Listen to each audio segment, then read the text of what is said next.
আমি সাগুদানা 8 থেকে 10 মিনিটের মতো রান্না করে নেব।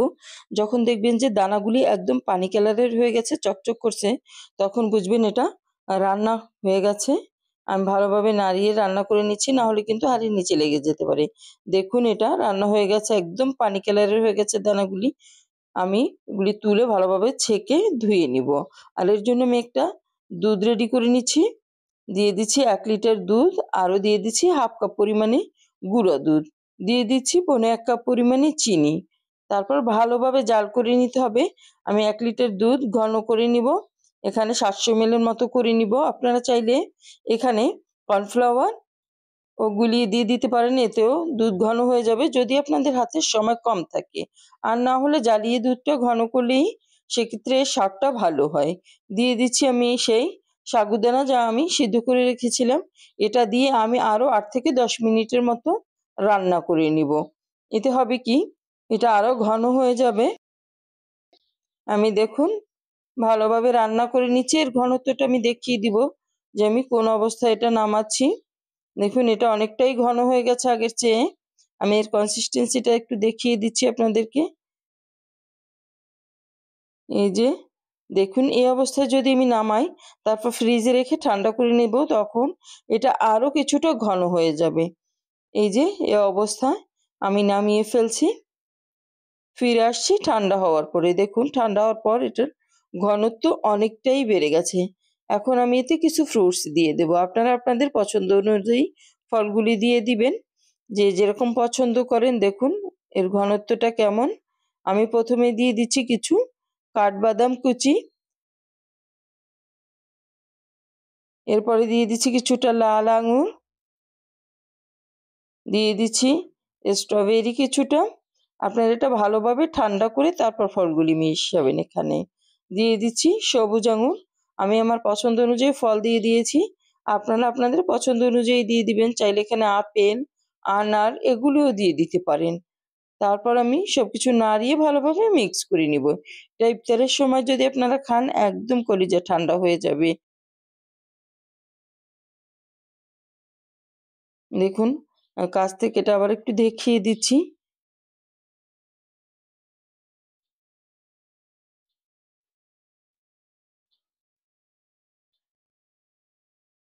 আমি এখন গ্লাসে একটু সার্ভ করে দেখিয়ে দিচ্ছি। আমি কিছুটা স্ট্রবেরি গ্লাসের ভিতরে দিয়ে দিয়েছি সৌন্দর্যের জন্য।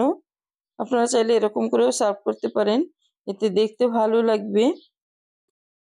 ইফতারিতে আপনারা এটা যাকেই তৈরি করে খাওয়াবেন, সেই কিন্তু আপনার ফ্যান হয়ে যাবে, এই রেসিপি জানতে চাইবে। আশা করি রেসিপিটা অনেক বেশি ভালো লেগেছে। আর ভালো লাগলে বাসায় অবশ্যই তৈরি করবেন।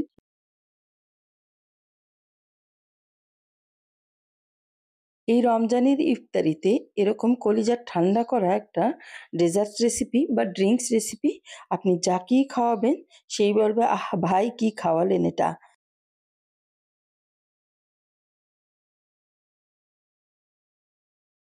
কে আমি জিরা দিয়ে একটা ড্রিঙ্কস তৈরি করে দেখাবো, যেটা খেলে কলিজা একদম শীতল হয়ে যাবে।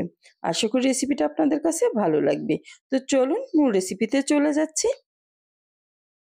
আমি এখানে একটা পাত্র নিয়েছি, এতে নিয়ে নিচ্ছি 1 কাপ পরিমাণে চিরা। চিরাটাকে আমি ভালোভাবে পরিষ্কার পানি দিয়ে ধুয়ে পরিষ্কার করে নিব, তারপর ভিজিয়ে রাখবো আধা ঘন্টার মতো।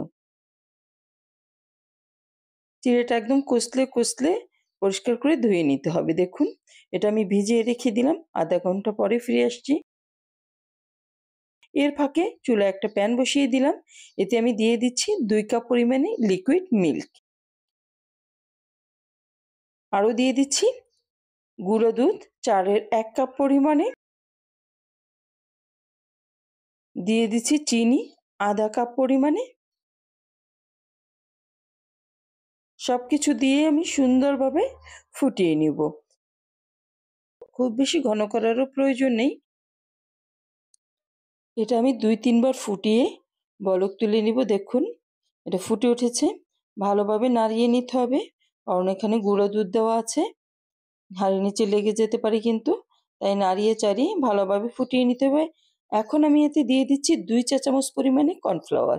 এটা দিলে দুধ ঘন হয়ে যাবে, তাই বেশি সময় ধরে আর এটাকে ঘন করার প্রয়োজন নেই। আপনারা চাইলে জাল করে ঘনও করে নিতে পারেন। আমি এটা মিলিয়ে ভালোভাবে ফুটিয়ে নিচ্ছি। এতেই দুধ অনেকটাই ঘন হয়ে যাবে। দেখুন এটা ফুটে উঠেছে। এখন এই পর্যায়ে আমি দিয়ে দিচ্ছি 1/2 চা চামচ পরিমাণে ভ্যানিলা এসেন্স দিয়ে আবারও একটু আমি নাড়িয়ে নিচ্ছি।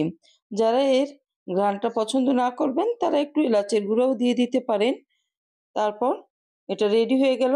এখন আমি একটা পাত্রে ঢেলে এটা ঠান্ডা করে নেব। আপনারা চাইলে ফ্রিজে করে একদম ঠান্ডা করে নিতে পারেন। ফিরে আসলাম এটা ভালোভাবে ঠান্ডা হওয়ার পরে। এখন আমি এতে দিয়ে দিচ্ছি 1/2 কাপ পরিমাণে টক মিষ্টি দই। আপনারা চাইলে এখানে শুধু মিষ্টি দই ইউজ করতে পারেন। দিয়ে দিচ্ছি সেই চিড়া। এটা একদম ভিজে সফট হয়ে গেছে। মুখে দিলে একদম মিলিয়ে যাবে সেরকমের একটা অবস্থা। সবকিছু দিয়েই কিন্তু আমি সুন্দরভাবে মিক্স করে নেব। যেন দই, দুধ, চিড়া সবকিছু একদম মিলেমিশে একাকার হয়ে যায়। দেখুন একটা হুইস্ক দিয়ে ভালোভাবে আমি মিশিয়ে নিচ্ছি। এটা মেশানো হয়ে গেলে আমি এতে দিয়ে দেব কিছুটা ফ্রুটস। প্রথমে আমি এতে দিয়ে দিচ্ছি কিছুটা বাদাম কুচি। এখানে আমি কাজু বাদাম আর কিছুটা কাঠবাদাম নিয়েছি।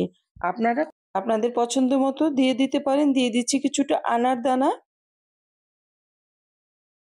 আরও দিয়ে দিচ্ছি কিছুটা আঙুর। আপনারা চাইলে এতে কলাও ইউজ করতে পারেন। দিয়ে দিচ্ছি কিছুটা আপেল কুচি। ফলগুলি সম্পূর্ণ নিজের পছন্দ অনুযায়ী দিতে পারবেন। শুধু যে ফলগুলিতে পানি ছাড়ে সেগুলি স্কিপ করে যাবেন। দেখুন সবকিছু ভালোভাবে মিক্স করে নিচ্ছি আমি। এই যে মিক্স করা হয়ে গেছে। এখন আমি একটা গ্লাসে একটু সার্ভ করেও দেখিয়ে দিব যেটা কেমন দেখায়। আমার কাছে কিন্তু এই ডেজার্টটা সবচেয়ে সেরা। আপনারাও বাসায় তৈরি করলে বুঝতে পারবেন আসলেই এটা কতটা স্বাদের। দেখুন